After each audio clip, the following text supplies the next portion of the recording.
نجوای تاریکیم و اینجا مستر نایت.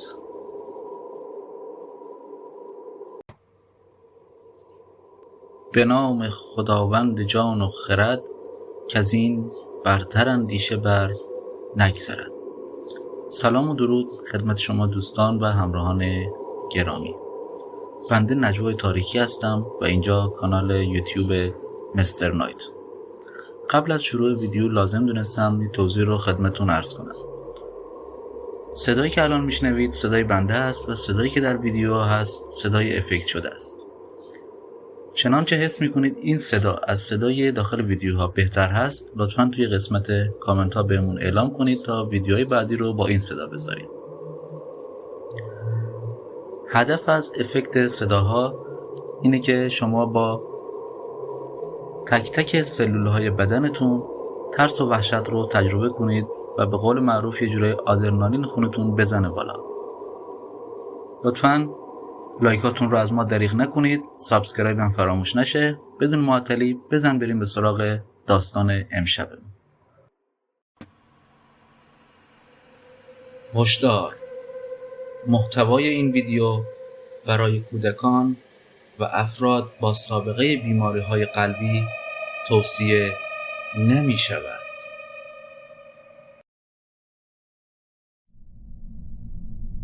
سلام.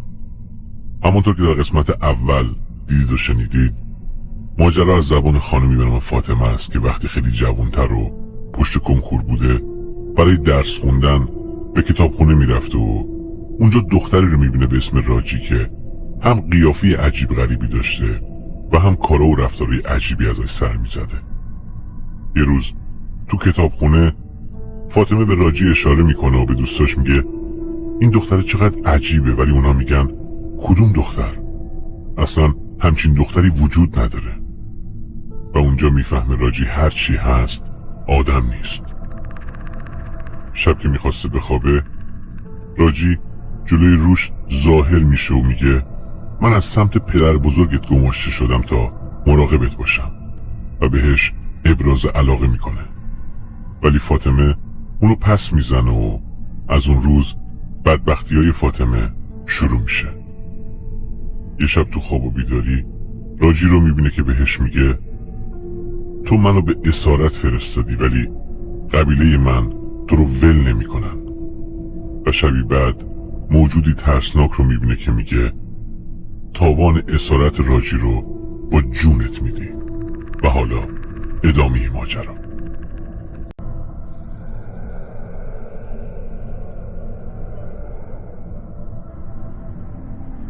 با فریاد اون موجود ترسناک حس کردم ارتعاش موج مانندی تمام تنم رو در بر گرفت و شروع کردم لرزیدن. چنان لرزه به اندامم افتاد که نمیتونم توصیفش کنم. با لرزش من اون موجود ترسناک صدای خنده هاش بیشتر و بیشتر میشد. واقعا داشتم میمردم. اینو حس میکردم. دوباره یاد سوره یاسین افتادم. تا خواستم بخونمش اون موجود خشمگین‌تر از قبل قرید و گفت دهنتو ببند، وگرنه دودمان تو و خانوادت رو به باد میدم. نمیدونستم چه کاری درسته چی غلط. در برزخی ما بین مرگ و زندگی، وحشت و حیرت گیر افتاده بودم که یه دفعه حس کردم همه جا آروم شد و از جا پرت شدم پایین و چشام باز شد. دوباره خودم رو بیمارستان دیدم. میخواستم به دور و برم نگاه کنم، ولی حتی توان این که سرم رو تکون بدم و نداشتم. انگار فقط چشام تو کاسه میچرخید و دیگه هیچی. یه دفعه زهرا و لیلا خودشونو بالا سرم رسوندن و با گریه همو بغل کردن و دکتر رو بالا سرم آوردن. دکتر تمام بدنمو معاینه کرد و ازم خواست دست و پا و سرمو تکون بدم، ولی من توان حرکت در هیچ ناحیه از بدنمو نداشتم. دکتر با تأسف سری تکون داد و از لیلا و زهرا خواست دنبالش برن.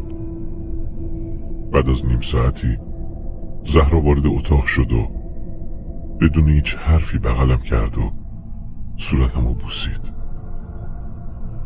جوری منو میبوسید که انگار قرار نیست دیگه هیچ وقت ببینتم. دوستشم ازش بپرسم چی شده، ولی من حتی قدرت حرف زدنم از دست داده بودم. فقط چشم کار میکرد. زهرا گفت فاتی جون صدامو میشنوی؟ اگه آره با چشم بگو آره. چشممو به نشانه بله بازو بسته کردم. زهرا خندید و گفت آفرین خواهر گلم، ازت میخوام قول بدی آروم باشی تا بتونم باهات حرف بزنم. بازم چشممو بازو بسته کردم. زهرا با لحن متین و آروم همیشگیش گفت خواهر جون قشنگم، تو نزدیک به 1 ساله که تو کما بودی. با شنیدن این حرف زهرا دوستشم داد بزنم، ولی من فقط چند دقیقه پیش خوابیدم و اتفاقات بدی رو تجربه کردم. چطور 1 سال شد؟ اما حیف که من توان حرف زدن نداشتم و فقط میتونستم بشنوم. زهرا ادامه داد تو این 1 سال اتفاقات زیادی افتاده، ولی فقط در همین حد بدون که متاسفانه تو به دلیل نامشخصی دچار آسیب شدید مغزی شدی.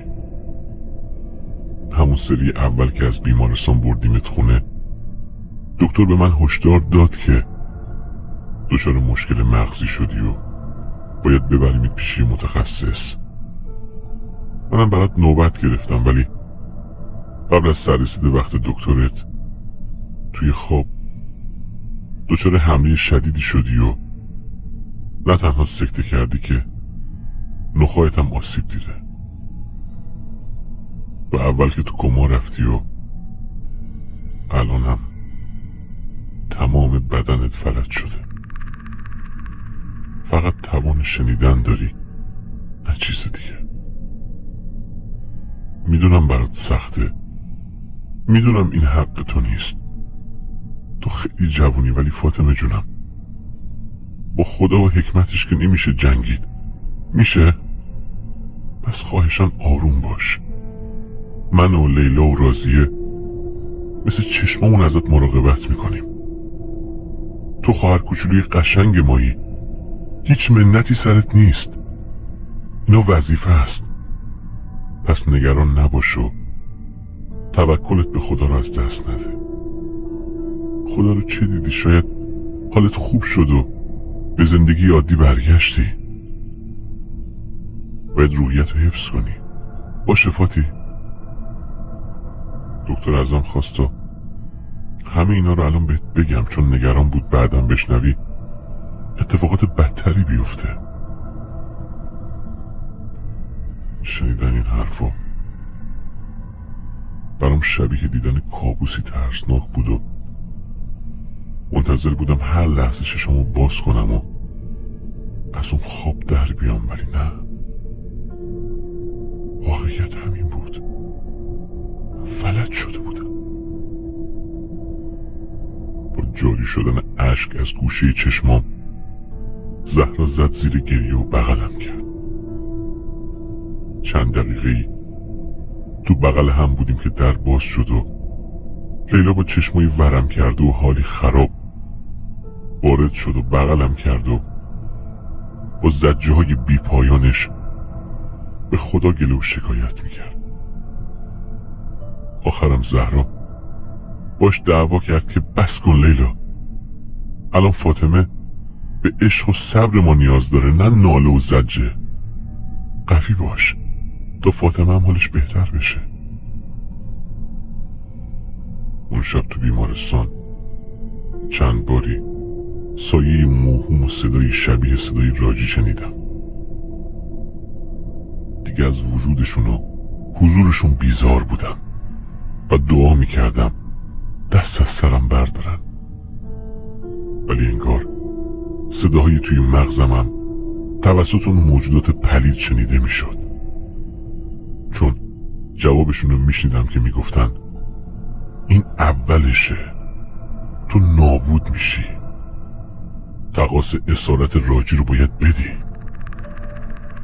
من نمیدونستم راجی و اسارتش چه ربطی به من داره و چرا باید تاوانش رو بدم. چند روزی رو توی بیمارستان سپری کردم. روزی که میخواستم مرخص شم، داداشام ایمان و امین و حامد دنبالم اومدن. یه ویلچر مدرن و شیک اون زمان رو برام خریده بودن. منو بغل کردن، تو ویلچر نشوندن. از گوشه چشم میدیدم که خواهرام گریه میکنن و داداشم هم قصه میخورن. خیلی دردناک بود دیدن یه دختر جوون روی ویلچر در حالی که روزی دنیای آرزو و هدف داشت. با آه و ناله و غصه و گریه منو به خونه بردن. بابام با کمری خمیده و صورتی شکسته دم در به استقبالم اومد. منو به آغوش کشید و گریه کرد. پا به پاش اشک ریختم. میدونستم تو دلش چه قوقاییه. بابام آدمی نبود که اشکاشو جلوی ما خرج کنه، ولی انگار دیدن من تو اون حال جیگرشو بدجوری آتیش زده بود که نتونست جلوی سیل اشکاشو در حضور عروس و دوماد و نوه و بچه بگیر. وارد خونه شدم. انگار همه جا سوت و کور و یخ بود. برام عجیب بود. مامانم به استقبالم نیومد. با خودم گفتم مادر کجایی؟ چرا نمیایی بدبختی فاطمه رو ببینی؟ که دوباره صدای مهیب و آشنا تو گوشم نجوا کرد. مامانت مرد فاطمه. اینا تاوان اشتباهاتته. وحشت برم داشت. پس چرا کسی بهم چیزی نگفت؟ تمام وجودم پر از حس نفرت و غم شد. چشام پر اشک شد و گریه کردم. خواهرام دورم ریختن و میپرسیدن چی شده. با چشمای پرسشگرم میگفتن مامان کجاست؟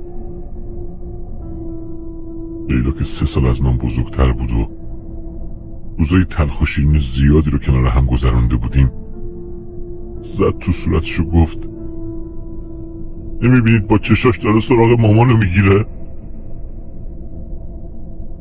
تا زهر و راضی خواستن چیزی بگن، لیلا گفت بس کنید، مریض شده ولی خنگ نیست، اینجوری بدتر اذیت میشه.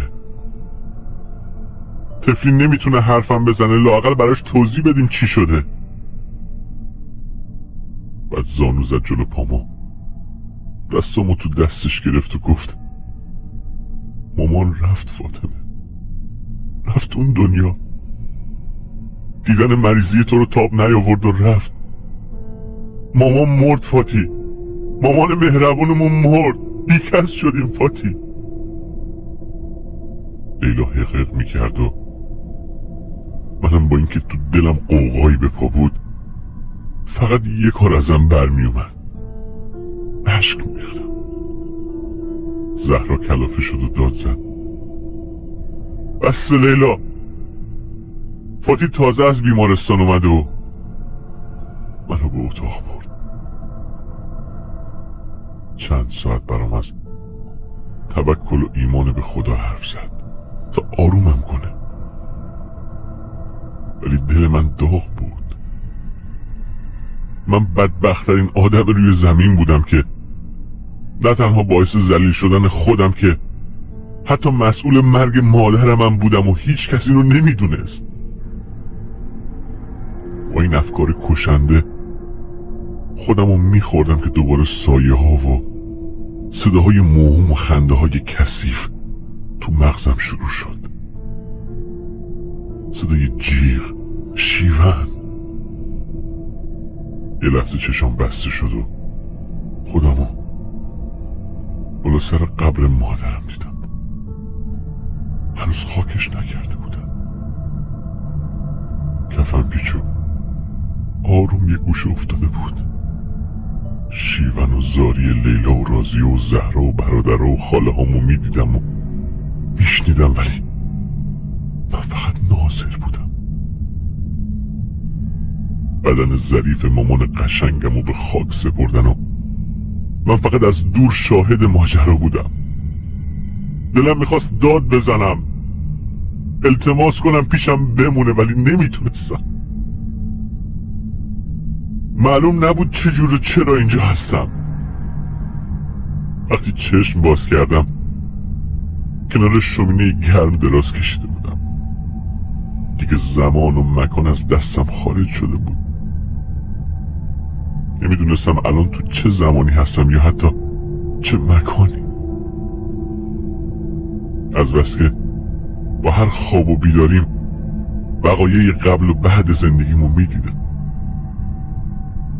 خواهرها نوبتی پیشم میموندن و ازم مراقبت میکردن، ولی من میدونستم به زودی میمیرم. اون موجود قسم خورده بود منو میکشه. زهرا که پیشم بود خیلی آرومتر بودم. زهرا شبانه روز بالا سرم دعا و قرآن میخوند. یه شب که اتفاقا زهرا پیشم بود، با دیدن صورت برق و مهربونش که از شدت ناراحتی غمگین و لاغر شده بود، از خدا خواستم بمیرم و از شر این بلاهایی که دچارشم خلاص شم و اینقدر باعث آزار خواهرام نباشم. اون شب نمیدونم چی شد که زهرا از پدر بزرگ برام حرف زد. انگار بهش الهام شده بود باید برام یه چیزایی تعریف کنه. با آرامش و طمأنینه گفت: فاتی، تو پدر بزرگمون حاج صفته رو ندیدی؟ مرد خیلی خوبی بود. وقتی من کوچیک بودم از دنیا رفت، ولی همیشه چهره نورانی و مهربونش جلوی چشمامه.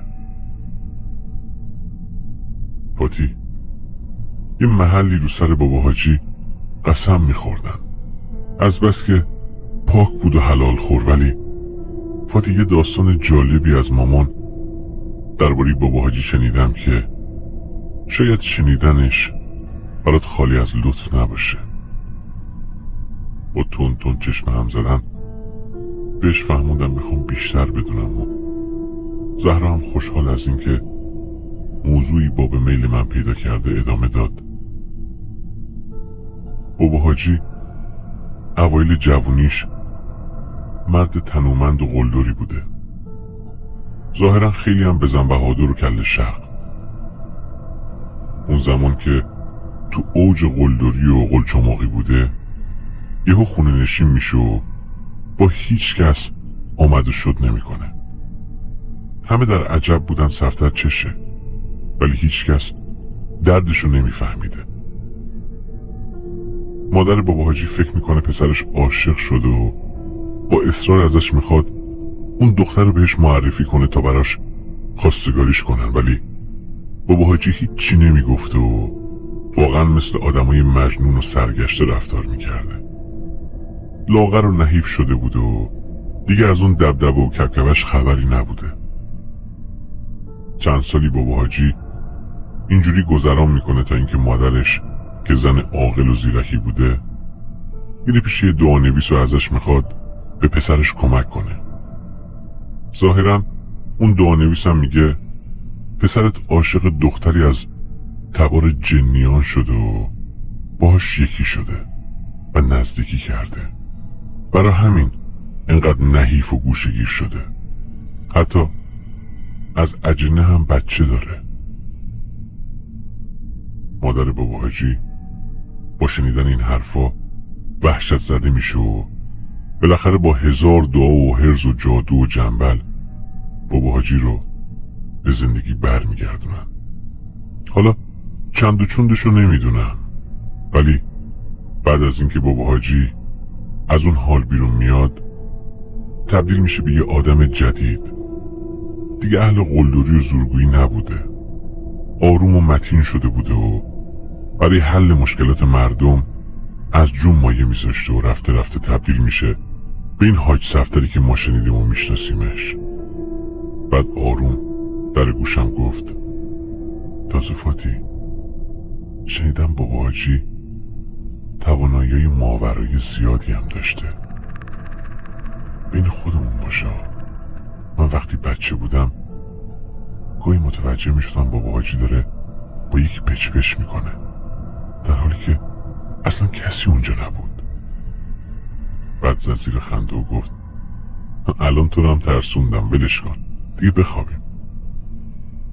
چرا خواب روشن کرد و منو هم آماده کرد و هر دو تو رخت خواب اونجا گرفتیم. شنیدن این حرفا نور امیدی تو دلم روشن کرد. با خودم گفتم پس این بابا حاجی ما واقعا دلیلی داشته که برای من محافظ گذاشته بوده، حتی با وجود این که وقتی من به دنیا آمدم اصلا زنده نبوده. به فکر فرو رفتم، ولی صدای مزاحم مانع از این میشد که تمرکز کنم و افکارم رو منسجم کنم. انگار اون موجودات نمیخواستن من به بابا حاجی فکر کنم، ولی من دیگه فکر و ذکرم حاج صفدر بود. مدام بهش فکر میکردم و تو سرم باش حرف میزدم و میگفتم کاش اینجا بودی و از این مصیبت نجاتم میدادی. چند شب سنگین و سخت با حضور سایه های ترسناک و سردی بخش گذشت. یه شب تا چشممو بستم خودم و وسط جنگلی انبوه و تاریک دیدم که صدای زوزه گرگا و فریاد و جیغ مداوم زنی وحشت زدم میکرد.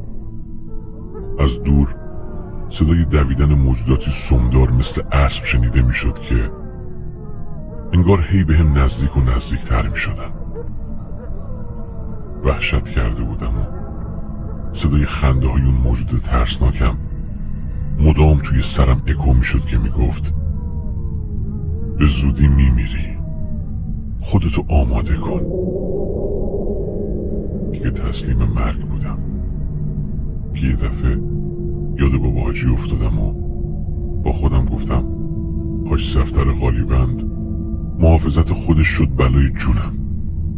کاش بعد مرگم ببینم تو بپرسم چرا این کارو با هم کردی. یهو صدایی شبیه شیهی اسب به گوشم رسید و جنگل سیاه و تاریک روشن شد. یه عالم موجود سیاه و ترسناک به سمتم هجوم آورده بودن، ولی تک تکشون جیغ کشیدن و محو شدن. نمیدونم، انگار یه چیزی میدیدن که من نمیدیدم. وقتی همشون از بین رفتن مردی با صلابت در گوشم زمزمه کرد بلند شو فاطمه، همه چیز تموم شد، بلند شو رو پاهات بایست. نمیدونستم خوابم یا بیدار.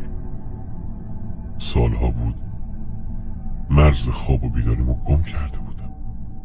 چشم باز کردم، راضیه کنارم بود و داشت موهامو شونه میکرد. تا چشمش من افتاد خوشحال گفت سلام خواهر، الان آب میارم دست و روتو بشوری، چرا زود بیدار شدی؟ دست و پامو آروم تکون دادم. راضیه جیغ زد یا خدا. انقدر جیغ راضیه بلند بود که بابام پرید تو اتاق. راضیه با تته بته گفت بابا فاطمه دست و پاشو تکون داد. اشک شادی ریخت و سریع زنگ زد به خواهر برادرها. اونام دکتر رو خبر کردن و دکتر بعد از یه سری آزمایش و معاینه گفت در عجبم مشکلی به این بزرگی چطور اینجوری حل شد. فاطمه خانم به زودی زود میتونه راه بره و به زندگیش برگرده. بعدها فهمیدم یه قدی بزرگ روی نخام بوده که باعث فلجیم شده بوده که ظاهرا اون قده خود به خود از بین میره. چون مدت زیادی در کما و حال فلجی بودم مدتی طول کشید تا بتونم راه برم و بدنمو به حرکت در بیارم، ولی بالاخره سر پا شدم و به زندگی عادی برگشتم. از اون به بعد نه موجود ترسناکی دیدم و نه کابوس سراغم اومد. فقط یه شب بابا حاجی به خوابم اومد و گفت از جانب غیب خبر داشتم پسرم دختری مدیوم و قدرتمند به دنیا میاره و من که میترسیدم آسیب ببینی از قبیله جنیان یه نفر رو مسئول مراقبت از تو کردم، ولی نمیدونستم عاشقت میشه با خوندن یاسین. موکلای یاسین راجی رو دربند کردن به خاطر عهد شکنی و قبیله راجی میخواستن تو رو بکشن، هم جهت انتقام هم جهت سودجویی از روحت. الان سالها از اون زمان گذشته، من ازدواج کردم و 2 بچه دارم. دیگه از اتفاقات گذشته خبری نیست و خوشحالم که تونستم به زندگی برگردم.